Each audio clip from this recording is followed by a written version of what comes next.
Podcast.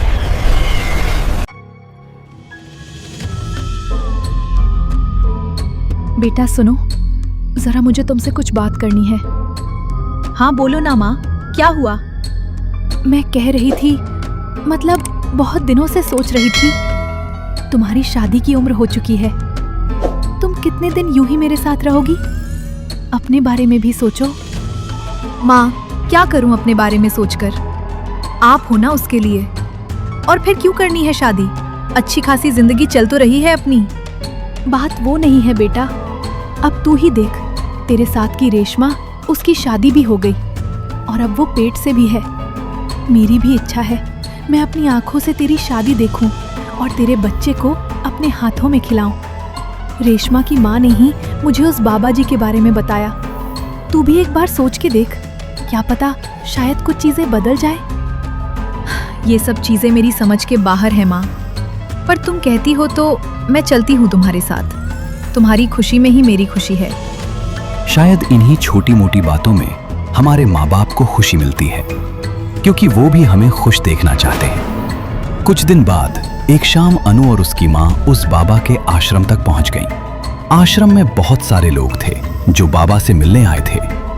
अनु और उसकी माँ भी लोगों के बीच लाइन लगाकर खड़ी थीं। पूरा दिन बीत गया और आखिरकार शाम को उनका नंबर आ ही गया। बाबा अपने आसन पर बैठे थे। उनको देखकर पता चलता था कि उनको जीवन जीने का बहुत अनुभव है। बड़ी लंबी सफेद दाढ़ी, सफेद रंग की पोशाक, आंखें मूंदे और चेहरे पर बहुत ही ज्यादा प्रसन्नता। उनको देखकर मानो जैसे सारे दुख आप भूल जाओ और सन्यास की राह पर चल पड़ो। बाबा ने दोनों की ओर देखा और कहा, आओ आओ, क्या परेशानी तुम्हें मेरे पास खींच लाई? कुछ नहीं बाबा, आपका आशीर्वाद चाहिए था। आपका बहुत नाम सुना है हमारे गांव में। नाम उन्हीं का होता है जिनका काम बोलता है। बताओ, क्या परेशानी है तुम्हें? परेशानी नहीं बाबा, पर मतलब मैं अपनी बेटी को समझा रही थी। वो अब बड़ी हो गई है, उसे अब खुद के बारे में सोचना चाहिए, अपना घर परिवार बनाए, जिंदगी में खुश। समझ गया। क्या हुआ बेटी, तुम क्या सोचती हो? बाबा, मुझे तो शादी ब्याह में ज्यादा दिलचस्पी नहीं है। माँ के साथ रहना, उनकी सेवा करना, इसमें ही मुझे खुशी मिलती है। माँ के कहने पर ही मैं यहाँ आई हूँ। ठीक है, तुम्हारा भी मन मैं समझ गया। माँ जी, आपकी बेटी बहुत समझदार है। आपके मन को दुख ना पहुँचे इसलिए आपका सारा कहना मानती है। आप बुरा ना माने तो आपके सामने मैं एक प्रस्ताव रखना चाहता हूँ। क्या बाबा जी? आपकी बेटी की जिम्मेदारी का भार आपके सिर से उतारकर मैं अपने आश्रम पर लेना चाहता हूँ। जिससे ये हमारे साथ रहेगी तो आश्रम को भी लाभ होगा और यहाँ के ही किसी सुशिक्षित और समझदार लड़के से उसका विवाह भी करा देंगे। पर यह सब आपकी ही अनुमति से होगा। आप सोच विचार कीजिए और फिर हमें बताइए। ऐसा कहकर अनु और उसकी माँ वहां से निकलते हैं और अपने घर आते हैं। दोनों फिर घर पर बैठे होते हैं। तुम जाओगी ना वहाँ? पता नहीं माँ, तुम्हें अकेले छोड़कर जाने को मन नहीं मान रहा है। आज नहीं तो कल ये होना ही है बेटा। और वैसे भी अच्छी जगह जा रही है तू। बाबा खुद तेरी जिम्मेदारी ले रहे हैं। उनका आशीर्वाद रहेगा तो सब ठीक हो जाएगा। ठीक है माँ। कुछ दिन बाद अनु अपना थोड़ा सा सामान लेकर आश्रम पहुंच गई। शुरुआत में सब कुछ बड़ा शांत और पवित्र लगा। सुबह की आरती, दिन भर सेवा का काम और शाम को बाबा के प्रवचन। अनु पूरी निष्ठा से आश्रम के कामों में जुट गई। कभी रसोई में मदद करती, कभी बगीचे में पानी देती और बाकी समय बाबा द्वारा दी गई धार्मिक किताबें पढ़ती। धीरे धीरे उसका मन वहां लगने लगा। घर की याद आती थी, पर बाबा की बातों में एक अजीब सा सम्मोहन था जो उसे वहीं रोके रखता था। एक दिन दोपहर में जब बाबा अपने कक्ष में अकेले थे और धार्मिक ग्रंथ पढ़ रहे थे, अनु उनके लिए चाय लेकर गई। उसने हिम्मत जुटाई और पूछ ही लिया, बाबा, अगर आप बुरा ना माने तो एक बात पूछूं? बाबा ने किताब से नजरें हटाईं और अपनी वही शांत रहस्यमयी मुस्कान के साथ देखा। पूछो, तुम्हारे मन में कोई भी शंका नहीं रहनी चाहिए।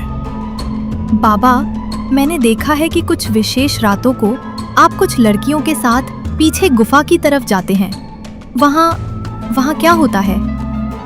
बाबा की आंखों में एक पल के लिए एक अजीब सी चमक आई, जैसे अंधेरे में किसी जानवर की आंखें चमकती हैं। उन्होंने गहरी सांस ली। वो अनुष्ठान है पुत्री, एक महायज्ञ। अनुष्ठान? कैसा अनुष्ठान बाबा? और सिर्फ वो कुछ लोग ही क्यों? ये शब्दों में समझाना संभव नहीं है अनु। ये एक आध्यात्मिक क्रिया है, परम पवित्र और बेहद शक्तिशाली।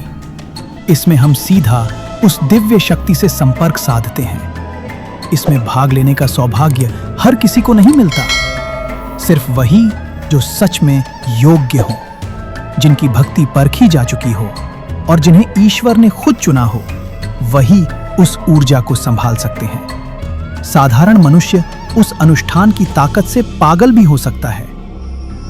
बाबा की बातों ने अनु के अंदर डर की जगह एक अजीब सा लालच पैदा कर दिया।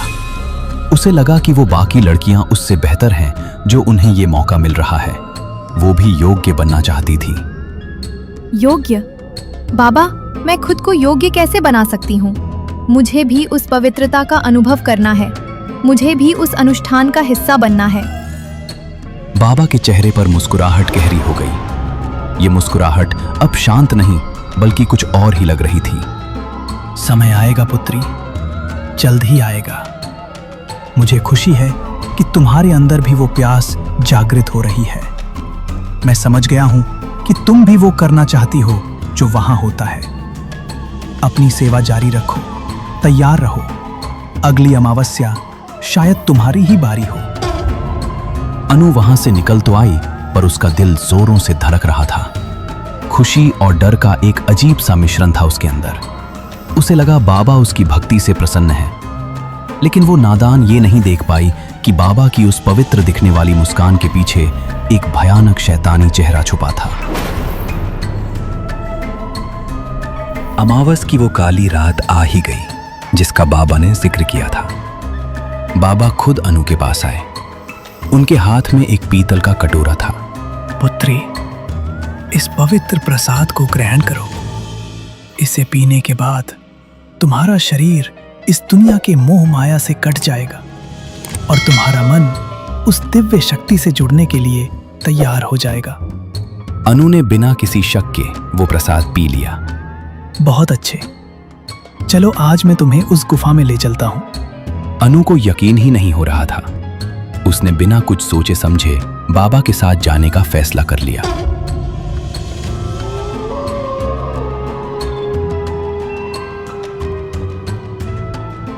जैसे ही अनु ने गुफा की दहलीज पार की, हवा बदल गई। बाहर जो चंदन और फूलों की खुशबू थी वो अचानक गायब हो गई। उसकी जगह अब सड़े हुए मांस और सूखे खून की एक तीखी लोहे जैसी बदबू ने ले ली। अनु का मन उल्टी करने को हुआ, लेकिन उसका शरीर उसके काबू में नहीं था। अंदर का नजारा देखकर अनु की रूह कांप उठी। वो गुफा पत्थरों की नहीं बनी थी।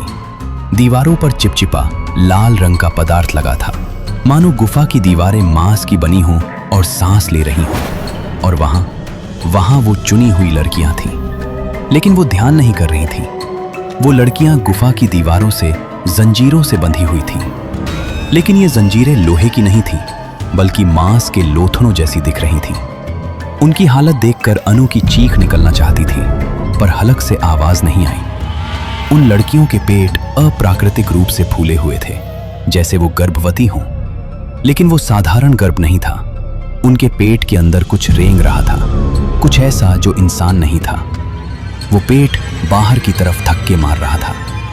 तभी अनु की नजर कोने में पड़ी एक लड़की पर गई। वो उसे पहचानती थी। तभी पीछे से कदमों की आहट हुई। चलो बेटा, अब अनुष्ठान शुरू करते हैं। शुभ मुहूर्त निकल रहा है। नहीं बाबा, ये सब क्या है? रेशमा, उसकी हालत, मुझे कुछ समझ नहीं आ रहा। मुझे घर जाना है। तुम्हें अब कुछ समझने की जरूरत नहीं है पुत्री। मैंने कहा था ना कि साधारण लोग इस ऊर्जा को देख नहीं पाते, वो पागल हो जाते हैं। तुम डरो मत, बस समर्पण कर दो। नहीं दूर हटो। उसे एक अजीब सा नशा छाने लगा। उसका दिमाग तो एकदम जागृत था, उसे सब कुछ साफ दिखाई और सुनाई दे रहा था, लेकिन उसका शरीर सुन्न पड़ने लगा। उसके हाथ पांव भारी हो गए। अनु को बस बाबा की आवाज गूंजती हुई सुनाई दे रही थी। उसकी आंखों के सामने अंधेरा छाने लगा। रक्तम पिबति गर्भम धारयति। कुछ देर बाद पिशाचिनी। जब अनु की आंखें खुली तो नजारा बदल चुका था। उसके हाथ पांव खींचे हुए थे। उसे एहसास हुआ कि वो जमीन पर नहीं है।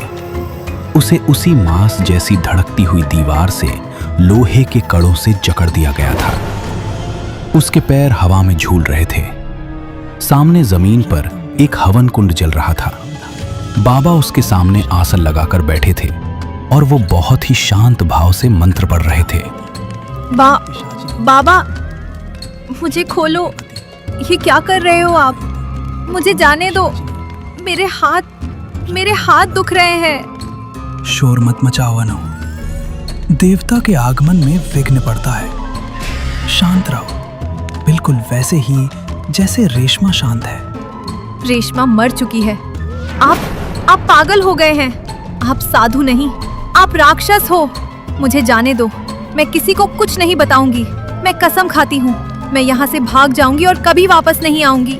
प्लीज बाबा। भाग जाओगी? भोली बच्ची, तुम्हें क्या लगता है तुम यहाँ अपनी मर्जी से आई हो या मेरी मर्जी से?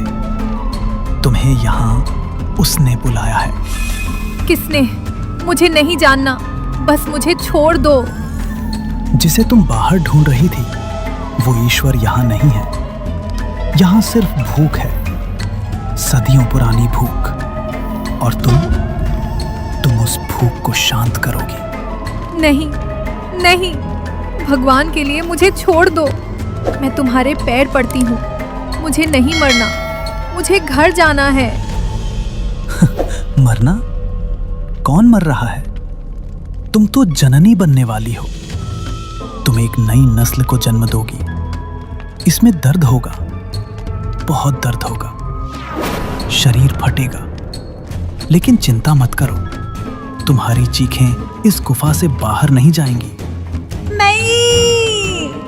ओम ह्रीं क्लीं चामुंडाय विच्चे रक्तम पिबति गर्भम धारयति। ओम पिशाचिनी रक्तान देहि। गुफा उन मंत्रों से थर्राने लगी। अनु अपनी आखिरी सांसें गिन रही थी। उसे लगा अब सब खत्म हो गया। बाबा की आंखें बंद थीं। वो अपनी ही भक्ति और अहंकार में चूर थे। तभी गुफा के उस घने अंधेरे कोने से, जहां से सिवाय मौत के कुछ नहीं आता, एक परछाई उभरी। वो कोई हवा का झोंका नहीं था, वो एक इंसान की आकृति थी। वो परछाई धीरे धीरे रेंगते हुए बाबा के ठीक पीछे आकर खड़ी हो गई। हवन कुंड की आग में अचानक एक चांदी जैसी चमक दिखाई दी, एक भारी और तेज धार वाली तलवार। बाबा ने जैसे ही मंत्र का आखिरी शब्द बोलने के लिए मुंह खोला, खचाक एक जोरदार आवाज गूंजी। पलक झपकते ही बाबा का मंत्र अधूरा रह गया। खून का एक गर्म फव्वारा अनु के चेहरे पर आ गिरा। अगले ही पल बाबा का सिर उनके धड़ से अलग होकर लुढ़कता हुआ सीधा अनु के पैरों के पास आ गिरा। उनकी आंखें अभी भी खुली थीं और चेहरे पर वो शैतानी मुस्कान अब दहशत में बदल चुकी थी। धड़ वहीं आसन पर खून की धार छोड़ता हुआ ढेर हो गया। अनु की चीख गले में ही अटक गई। उसकी फटी हुई आंखें उस सिर को नहीं बल्कि उस परछाई को देख रही थीं, जिसके हाथ में खून से सनी तलवार थी। आखिर कौन थी वो परछाई? क्या वो कोई इंसान था या इस गुफा का कोई और भयानक शैतान? उसने बाबा को क्यों मारा? क्या अनु का अंजाम बाबा से भी बुरा होने वाला है? क्या अनु उस नरक से निकल पाएगी या वो उस तलवार का अगला शिकार बनेगी? नीचे कमेंट करके बताइए। इस कहानी का अगला हिस्सा आपके होश उड़ा देगा। अगर आप इसका पार्ट 2 देखना चाहते हैं तो अभी सब्सक्राइब करें और लाइक बटन दबाएं। मिलते हैं अगली कयामत की रात पर। Horror podcast.